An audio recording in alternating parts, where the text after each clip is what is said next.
j'espère que vous allez bien. On est lundi et on se retrouve pour débuter une nouvelle semaine de vlog. Ça y est, j'ai décidé de reprendre de bonnes habitudes et d'intégrer ces séquences dans mon quotidien comme je le faisais avant.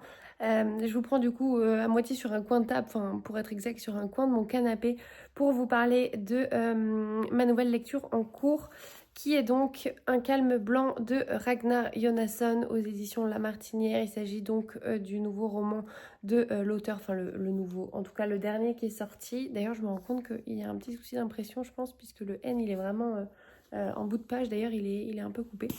Bref, donc je suis dans cette lecture, je suis plutôt bien avancée, puisque j'ai lu, j'en suis page 141, et le roman en fait, hop, il en fait 300, il fait 367 pages exactement. Et du coup, donc ici, nous sommes sur la suite de La Mort en Blanc. C'est donc la fameuse trilogie blanche dont avait parlé donc Ragnar Jonasson. C'est le tome 2. Je vous lis la quatrième de couve. À mon sens, vous pouvez les lire assez indépendamment les uns des autres. En tout cas, pour l'instant, je n'ai pas vraiment de lien avec La Mort en Blanc. Je comprends que c'est une suite puisqu'en fait, on met en scène, enfin, Ragnar Jonasson met en scène le même personnage, celui d'Helgi, qui est donc l'enquêteur que l'on va suivre. Mais pour l'instant, c'est à peu près tout. Un soir d'hiver en Islande, la célèbre romancière Elín S. Jónsdóttir s'évapore sans un mot. Pas de corps, pas d'indice, aucun signe de lutte. Est-ce une fugue, un enlèvement ou un crime soigneusement dissimulé? L'inspecteur Helgi comprend vite que pour retrouver Elín, il devra percer son univers. Derrière l'image parfaite de la reine du crime se dessine bientôt une autre vérité, mais la propre histoire de Helgi le rattrape bientôt. Et pour l'instant, je dois dire que j'aime assez cette lecture. C'est ce que je cherchais de toute façon en prenant un polar nordique. Alors effectivement, il est moins rythmé que d'autres polars nordiques, typiquement les romans d'Eva Björg et Gisdottir, dans lesquels je trouve que le rythme est un peu plus soutenu. Il se passe davantage de choses, mais pour l'instant, ça me convient assez bien. Donc on a cette romancière qui a disparu, on a le personnage d'Helgi qui du coup va être mis sur cette enquête-là. Il est donc au début de sa carrière et ce personnage-là, il est assez énigmatique. En fait, il y a des choses dans sa vie personnelle que l'on comprend assez rapidement. Je me souvenais plus du tout de La Mort en Blanc, enfin il était vraiment assez loin dans mon souvenir. Et pour autant, il y a une situation qui m'avait marquée et qui est revenue assez rapidement. Donc voilà, la couve est vraiment sublime. J'ai pas grand chose à vous dire de plus pour l'instant. Je passe un bon moment, ça se lit vite et bien. Et pour le coup, voilà, on est vraiment sur un thriller d'ambiance comme beaucoup de polars nordiques où l'enquête n'est pas vraiment au cœur, enfin si, elle est quand même au cœur de l'intrigue, mais il y a beaucoup de détails et c'est ce qui fait que moi j'aime autant ces romans-là et notamment l'écriture de Ragnar Jonasson. Voilà. Rien d'autre à vous dire. J'ai commencé une nouvelle lecture audio, mais j'en suis vraiment au début et pour l'instant, j'ai pas du tout le temps de m'y remettre. Donc, je vous en parlerai un peu mieux dans la semaine si j'arrive à l'avancer. Sinon, ça n'aura pas d'intérêt pour vous parce que voilà, si c'est pour vous en parler sur 3 semaines, c'est pas terrible quand même. Donc voilà, j'essaierai de vous reprendre dès que je peux dans la semaine, dès que j'arrive à trouver un petit moment. Hello, on est vendredi soir et je vous reprends. Ça y est, la semaine est enfin terminée pour moi. Et d'un point de vue lecture, j'ai terminé. Je l'ai terminé hier soir, Un calme blanc de Ragnar Jonasson. Donc c'est la suite de La Mort en Blanc. On y retrouve le personnage d'Helgi, je vous en ai un petit peu parlé en début de semaine. Et je ressors de cette lecture un petit peu mitigée. Je vous explique pourquoi. En fait, on a une enquête qui tient la route, il n'y a pas de souci pour ça. On a la plume de Ragnar Jonasson qui est quand même assez caractéristique, c'est-à-dire qu'on a beaucoup d'ambiance, de décor. On est vraiment voilà, en Islande, il fait froid, il fait gris, on voit pas beaucoup le soleil. Moi, c'est pour ça que j'aime ce genre de roman. Pour autant, ici, j'ai trouvé, en fait, j'étais partagée entre j'adore l'ambiance tout au long de ma lecture, j'adore l'ambiance, j'aime bien le fait de retrouver ce décor finalement qui est caractéristique des romans de l'auteur, mais je me suis quand même un petit peu ennuyée. Et il y a certains éléments qui m'ont fait un peu lever les yeux au ciel. Alors je ne peux pas vous dire lesquels puisque c'est une suite et notamment ça touche à la vie personnelle du personnage principal qui est donc Helgi. Mais voilà, il y a quelques petits trucs qui m'ont un petit peu, c'est pas énervé, mais voilà, que j'ai pas trouvé nécessairement très cohérent. On a un monsieur Gus qui vient nous rendre visite, qui est juste en dessous, là. Vous allez peut-être voir les moustaches ou une oreille qui dépasse.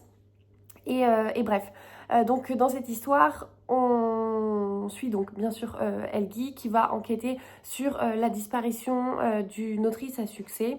Et en fait, même pour ça, la résolution de l'enquête en elle-même, j'ai trouvé qu'on nous faisait monter le suspense pour une résolution qui, à mon sens, était un petit peu plate. Je m'attendais pas à ça. Pour autant, il y a quand même quelques rebondissements au niveau du dénouement. Mais voilà, je lirai bien évidemment les autres romans. Tu dis bonjour?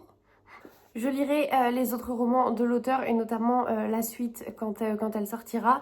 Mais voilà, j'avoue qu'il y a un petit goût de tout ça pour ça. Voilà. Pour autant, j'ai passé un bon moment. C'est un parfait thriller d'ambiance. Mais effectivement, ne cherchez pas un page turner avec des rebondissements à gogo, puisque on n'est pas vraiment là-dessus de manière générale quand il s'agit de la plume de Ragnar Jonasson. Voilà pour cette lecture. J'ai reçu un livre que je voulais vous montrer. Je suis très contente de cette réception, j'ai hâte de le lire. Je l'ai déjà déballé. C'est un roman qui me vient de chez Verso. Il s'agit d'un thriller et donc qui s'appelle Sécher tes larmes de May Lepage. Une enquête d'Emma Fauvel. Je vous lis la 4e de couve qui me donnait trop envie. Même victime, même lieu, même mode opératoire. Adèle Jézékel, la fille du commandant de police d'Annemasse, vient d'être enlevée. L'affaire est des plus troublantes. La jeune femme avait déjà disparu 7 ans auparavant dans les mêmes circonstances. Emma Fauvel est enquêtrice à la PJ de Créteil. Elle a fui Annemasse pour oublier son lourd passé et s'était juré de ne plus jamais y remettre les pieds. Mais Adèle et Emma se connaissent depuis l'enfance. Alors quand en haut lieu, on lui demande de diriger l'enquête, Emma accepte de revenir dans sa ville natale cernée par les Alpes, quitte à y affronter ses pires cauchemars. Au cœur de cette ville étouffée par la canicule, il se pourrait que leurs destins se croisent. Si la justice est aveugle cette fois, Emma devra lui rendre la vue. Et donc May Lepage, elle est née d'ailleurs en 96, donc elle a le même âge que moi. Elle est gardienne de la paix à Lyon. Et je viens de lire d'ailleurs que son roman, avant même d'être publié, avait suscité l'enthousiasme de pas mal d'éditeurs et qu'il était déjà prévu qu'il sorte dans plusieurs pays, dans une dizaine de pays. Voilà, donc il me tente beaucoup. Ce sera une de mes prochaines lectures dont je vous parlerai bientôt. Là, j'avoue que je sais pas trop avec quoi enchaîner. En fait, je vais regarder un petit peu ce que j'ai dans ma pile à lire. En parallèle, comme vous le savez, je suis empoisonneuse donc pour la maison d'édition Belladone du groupe Le Duc, et à ce titre j'ai plusieurs ENC à lire, dont une que je dois lire avant le 30 janvier. Donc soit je la commence maintenant, soit je me la garde pour la semaine prochaine, je ne sais pas. J'avoue que je sais pas du tout ce que j'ai envie de lire, donc je vais regarder tout ça et vous le saurez très vite, puisque je vais essayer de vous prendre soit demain si j'ai le temps, soit dimanche pour clôturer ce vlog, et du coup je vous présenterai cette nouvelle lecture en question. Voilà, je vous dis donc à plus tard.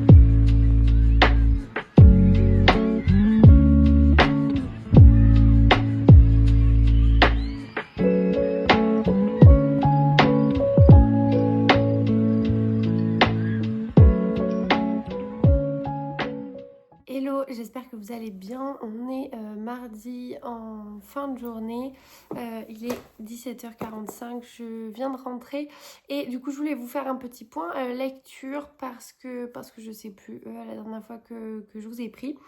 J'ai donc 2 lectures en cours, j'en avais 3 mais je vais vous expliquer un petit peu mon cheminement et mon état d'esprit en ce moment.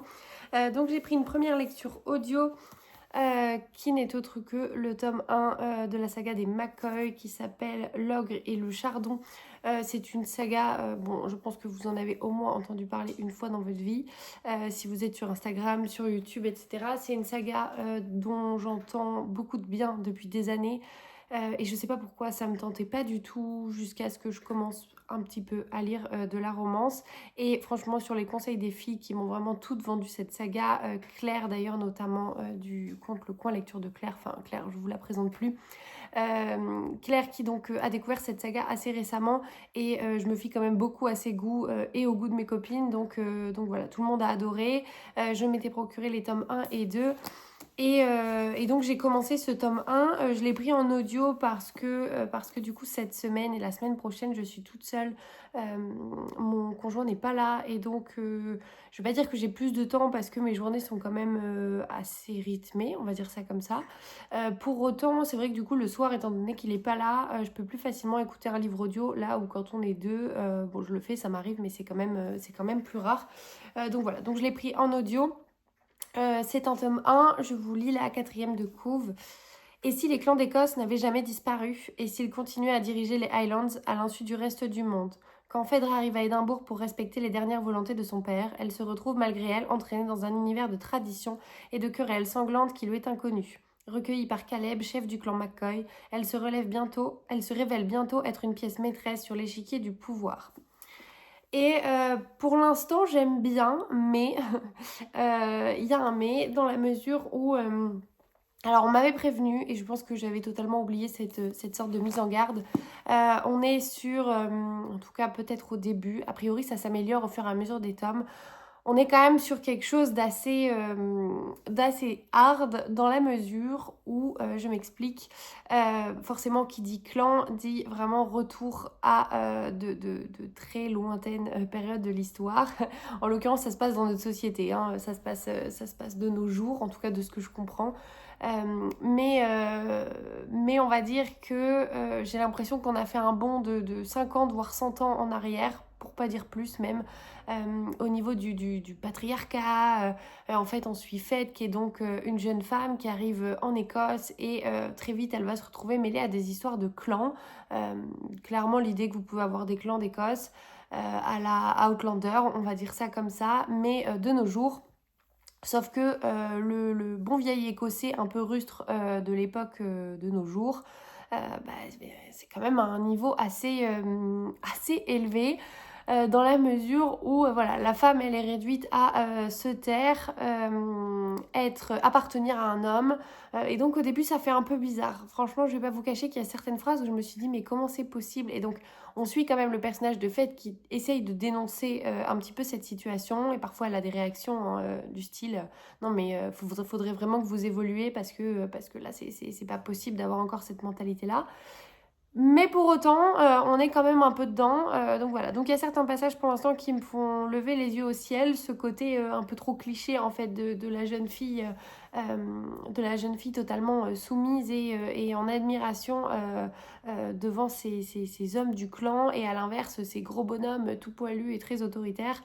Voilà. Ce côté, je perds mes mots ce soir. Mais ce côté dualité me gêne un peu. Et voilà, pour autant c'est un premier tome, il pose le décor. Pour l'instant j'aime bien la narration, donc voilà, je continue. Évidemment j'ai très peu avancé puisque j'ai écouté l'équivalent de 163 pages sur un roman qui en fait quasiment 620. Voilà, pour ainsi dire, j'ai écouté très peu.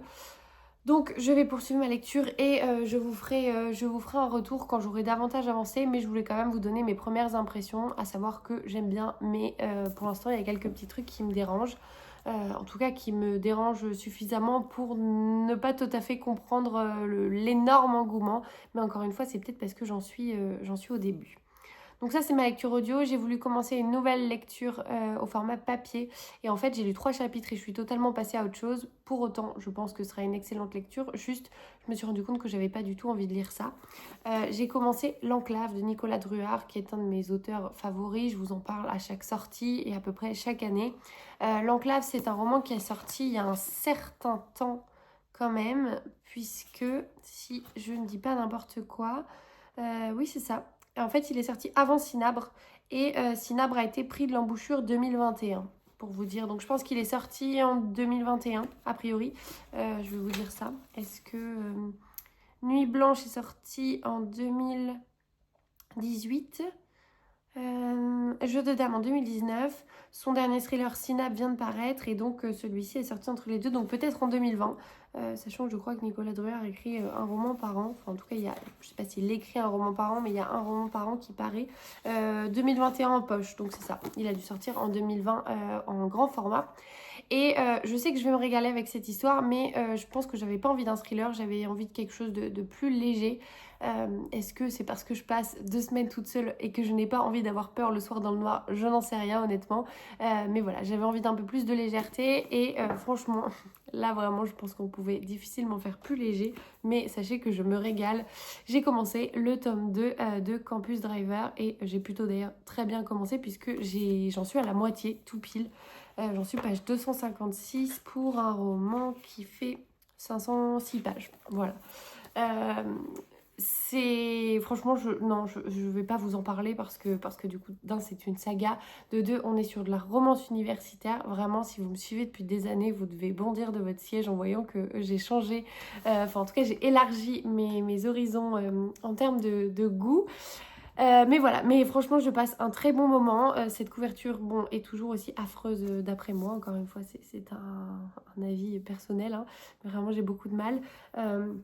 Pour autant, je me régale. On suit donc cette bande de campus drivers qui sont des étudiants à l'université qui ont décidé de monter un service de voiturier, de transport, un petit peu comme un Uber, mais version campus.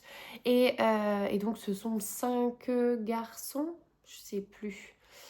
J'ai plus le nombre exactement, qu'on va suivre au fur et à mesure des tomes. Ici, nous suivons le personnage de Donovan, qui est un personnage que l'on a rencontré dans le premier tome. Et ce que j'apprécie d'ailleurs, c'est que il est question aussi des personnages rencontrés dans le premier tome, pardon, c'est-à-dire Lois et Lane.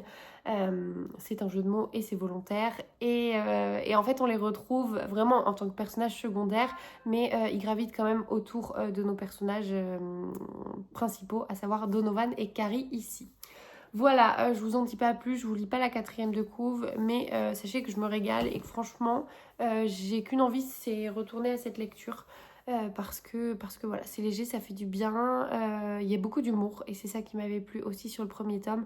Et forcément, c'est une romance, on sait dès le début comment ça va se terminer, mais j'aime bien, il y a une petite tension, voilà. Bref, c'est léger et vraiment, c'est tout ce dont j'ai besoin en ce moment. Voilà, pas de réception de mon côté. Je vous lis pas la 4e de couve de l'enclave puisque vu que je le lis pas, ça n'a pas grand intérêt. Je vous en parlerai quand je déciderai de le lire. Même si franchement il me fait envie, mais je pense juste que c'était pas le bon timing. Et voilà, bref. Je m'arrête là et je vous reprends plus tard dans la semaine.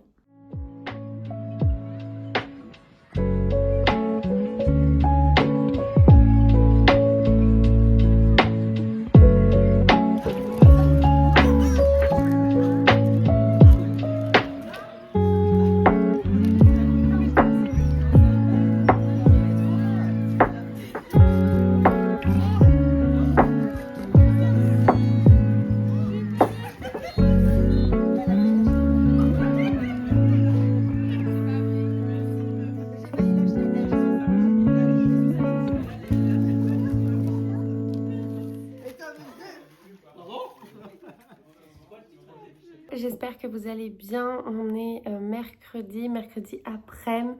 Je vous prends en bonne compagnie avec un petit monsieur qui a décidé que c'était l'heure de la sieste. Et vous vous en doutez, je vous ai dit je crois à la prochaine. À la prochaine, on est encore une fois la semaine d'après.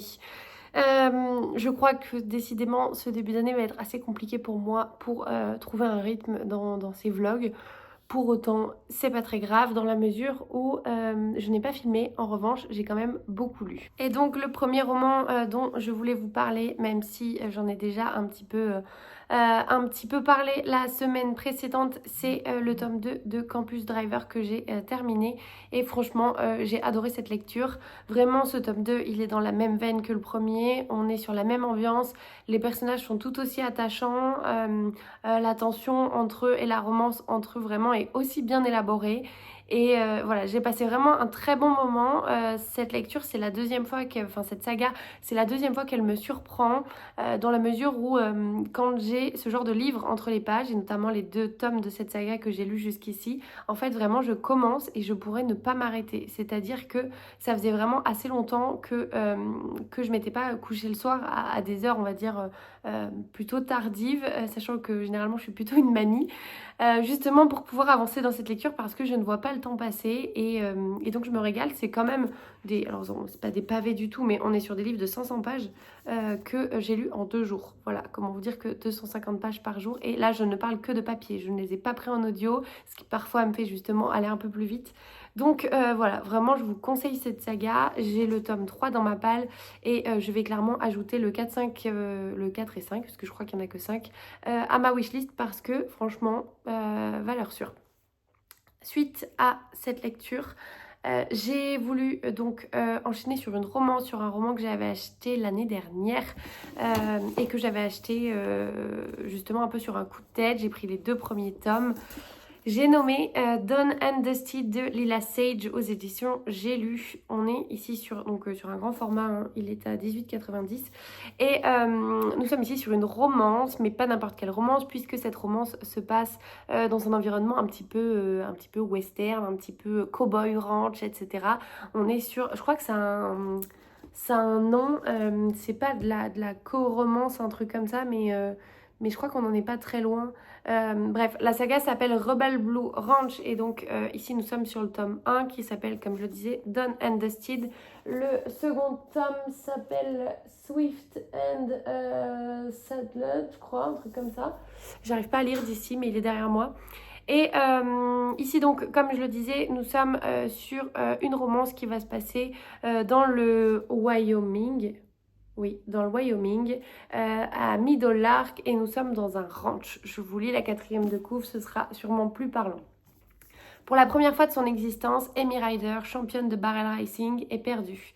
Elle est de retour au ranch familial, à Middle Lark, la petite ville du Wyoming où elle a grandi et qu'elle a tout fait pour quitter. C'est ce qu'on appelle revenir à la case départ. Mais elle s'aperçoit vite que les choses ne sont pas tout à fait telles qu'elle les a laissées. Luke Brooks, notamment, est le nouveau propriétaire du seul bar de la ville. Serait-il devenu responsable? Quelle blague! Immature, imprudent, le meilleur ami de son frère a passé son temps à lui rendre la vie impossible. Alors pourquoi semble-t-il être le seul à comprendre ce qu'elle traverse? Et cette lecture, alors j'en ressors avec un avis positif, mais je vais quand même vous mettre en garde sur certaines choses. Alors le premier petit mais pour moi, c'est que bien évidemment nous sommes sur une romance, bien évidemment.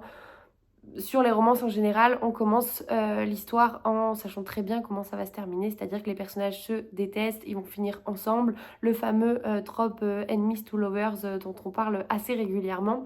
Jusqu'ici, pas de souci. Mais généralement, on a quand même du corps à la romance, on a quand même de quoi justifier pourquoi ils se détestent, pourquoi soit il s'est passé quelque chose dans le passé, dans leur enfance, soit il y a eu un élément, dans tous les cas, qui justifie la relation qu'ils entretiennent. Et ici, ce qui m'a un tout petit peu dérangée dans cette relation-là entre Luke et Amy, c'est qu'en fait, dès le début, alors oui, on comprend qu'ils s'entendent pas, mais en fait très vite, on sait aussi que oui, ils s'entendent pas, mais qu'ils sont hyper attirés l'un par l'autre. Et du coup, il y a vraiment zéro suspense, encore moins que typiquement dans des romances comme ça. Mais j'ai trouvé que les personnages n'étaient pas aussi construits. J'ai trouvé que notamment, alors c'est peut-être l'idée que je m'en fais, mais on est dans un ranch. On suit donc ce personnage d'Amy, qui est une jeune femme qui a quand même du caractère et qui a grandi dans une famille avec que des hommes, son père et ses frères. Et on comprend que ce personnage d'Amy est extrêmement protégé par les hommes qui l'entourent, notamment par l'un de ses frères qui vraiment agit avec elle comme, je vais même pas dire comme un père, parce que à l'inverse, son père est vraiment très cool avec elle, mais voilà, son frère c'est sa petite sœur, on n'y touche pas, le premier qui la touche ou qui la regarde avec un petit peu d'insistance, c'est non. Il est quand même omniprésent dans sa vie, et du coup moi dès le début je me suis imaginé en fait ce côté, voilà, vraiment, on est dans un milieu très patriarcal et c'est assumé. On est dans un ranch, on est dans le cliché jusqu'au bout. C'est les hommes qui décident. Voilà, à la limite, j'aurais préféré.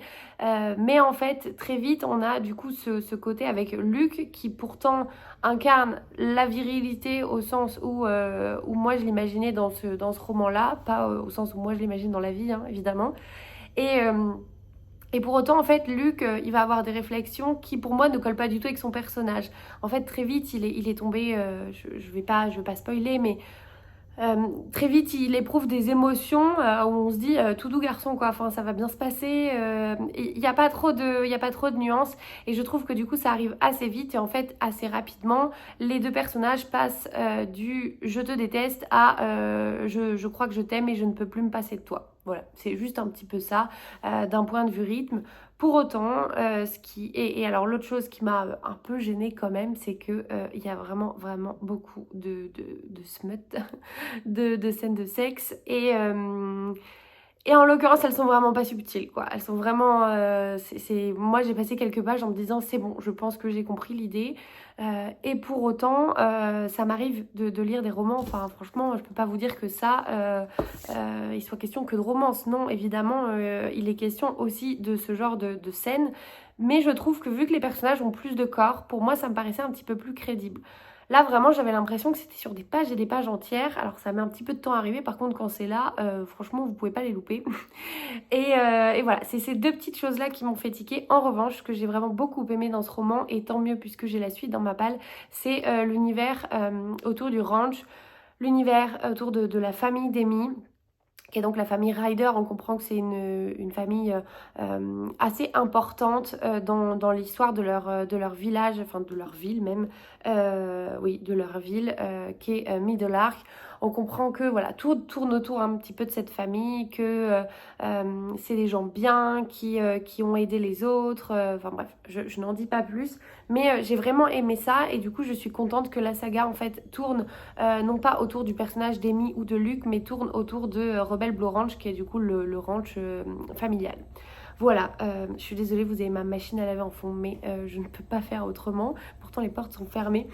Bref, donc une bonne lecture, mais voilà, si vous êtes un peu frileux sur les sujets que j'ai évoqués, ce sera peut-être pas pour vous, sachant que c'est un brochet. Voilà, si vous voulez expérimenter, bon, ça fait un petit peu cher le crash test, on va dire ça comme ça.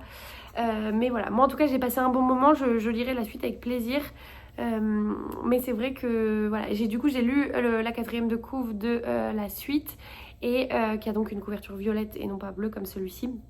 Et sur la suite, nous sommes toujours à Middleark, mais nous suivons d'autres personnages et nous allons être du coup donc toujours dans l'univers du ranch familial. Bref, donc celui-ci je l'ai terminé hier soir et là je vais enchaîner avec une nouvelle lecture. Je vous en ai parlé du coup en début de vlog.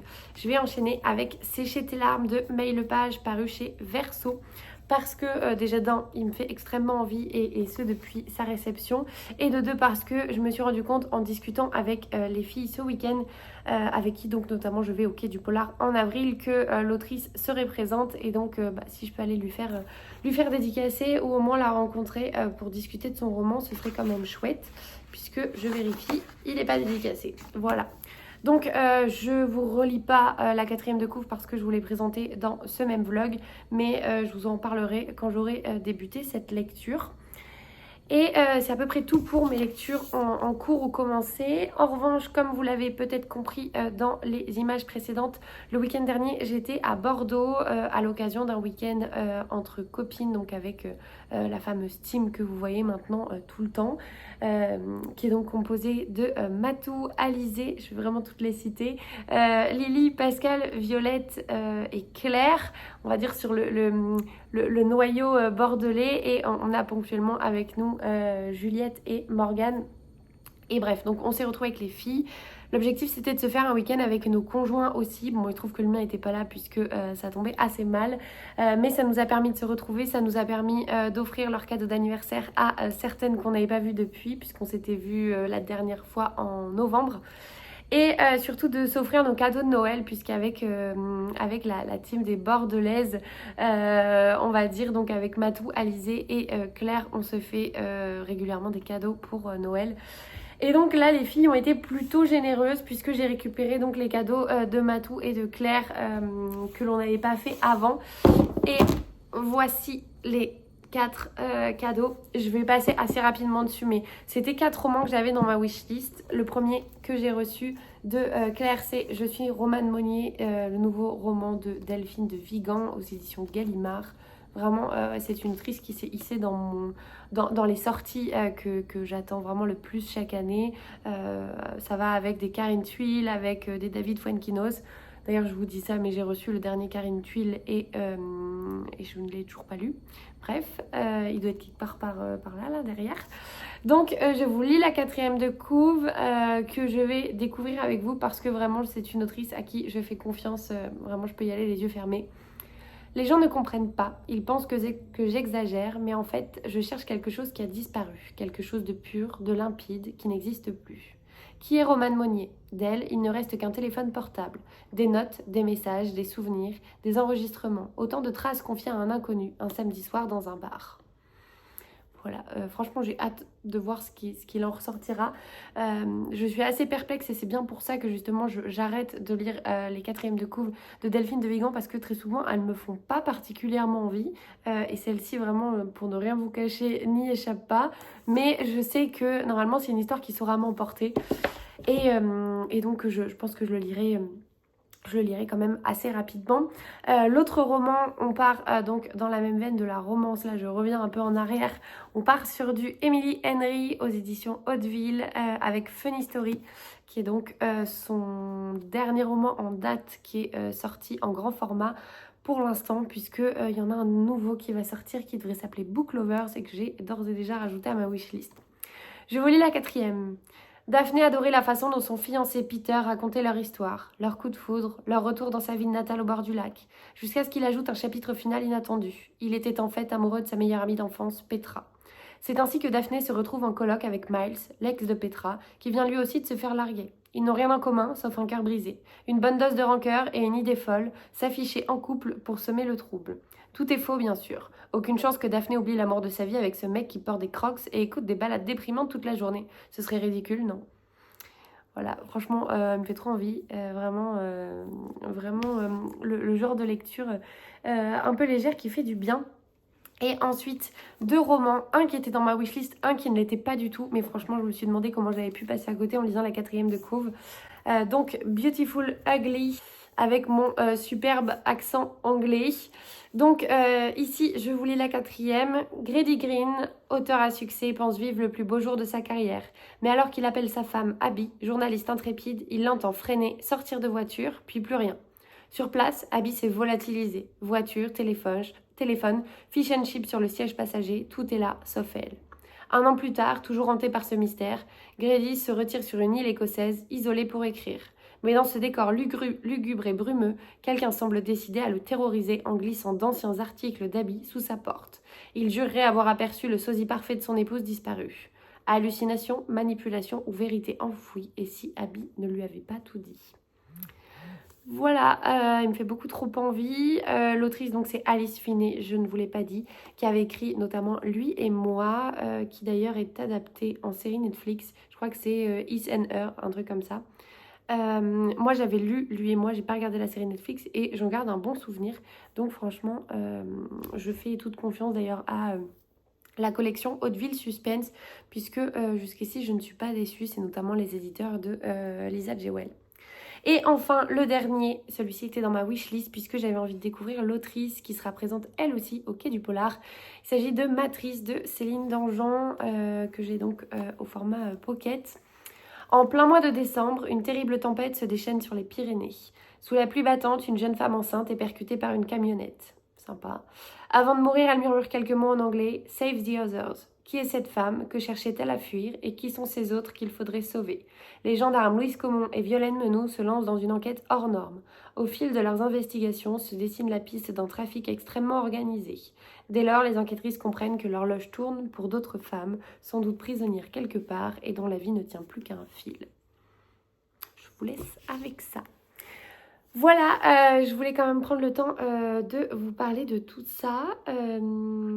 Je vais voir si j'arrive à vous prendre d'ici la fin de semaine pour potentiellement vous faire un bilan de ces lectures. Et je m'arrêterai ici pour ce vlog parce que déjà il faudrait que je prenne le temps de vous en sortir un. Et voilà, bref, je vous dis à plus tard dans la semaine. Hello, on est dimanche, j'espère que vous allez bien. Moi ça va, je suis en tenue confort avec ma petite tisane pour bien commencer mon dimanche après-midi. Je vous prends du coup pour clôturer ce vlog, mais avant ça, je voulais vous donner mon avis sur ma lecture terminée puisque ça y est, j'ai terminé Sécher tes larmes de May Lepage aux éditions Verso. Et franchement, j'ai passé un très bon moment de lecture. C'est vraiment un polar efficace, bien écrit, bien ficelé, intriguant, avec un suspense qui grandit de page en page. C'est pas un coup de cœur pour moi parce qu'il m'a manqué, peut-être un petit effet de surprise. Je n'ai pas trouvé le dénouement waouh. Pour autant, je l'avais pas nécessairement vu arriver comme ça. Mais voilà, et j'ai vu sur les réseaux que beaucoup de beaucoup de lecteurs et de lectrices qualifiaient ce polar de surprenant en disant qu'il cassait un petit peu les codes. Moi, j'avoue que j'ai du mal à comprendre pourquoi. Pour moi, voilà, c'est un très bon polar, mais ça reste un polar en fait. Enfin, ça reste un polar, c'est pas du tout péjoratif, hein, mais c'est un très bon polar. Pour moi, l'intrigue est... Bon, effectivement, on n'est pas sur une intrigue classique, mais on n'est pas non plus sur quelque chose de révolutionnaire. J'ai bien aimé le personnage d'Emma Fauvel, même si franchement, je dois dire que c'était peut-être pas mon personnage préféré, alors que c'est celui qu'on suit tout au long de cette enquête. J'ai davantage aimé des personnages comme Alex, bon, vous en ferez la connaissance quand vous lirez le roman, ou même comme Lionel, enfin bref, je ne saurais pas vous expliquer pourquoi, mais voilà, donc j'ai passé un très bon moment, je crois, oui, je vous avais lu la 4e de couve. J'ai trouvé que c'était bien écrit, mais c'est vrai que voilà, je pense qu'il m'a manqué un petit quelque chose. Je m'attendais à quelque chose de plus waouh sur cette lecture.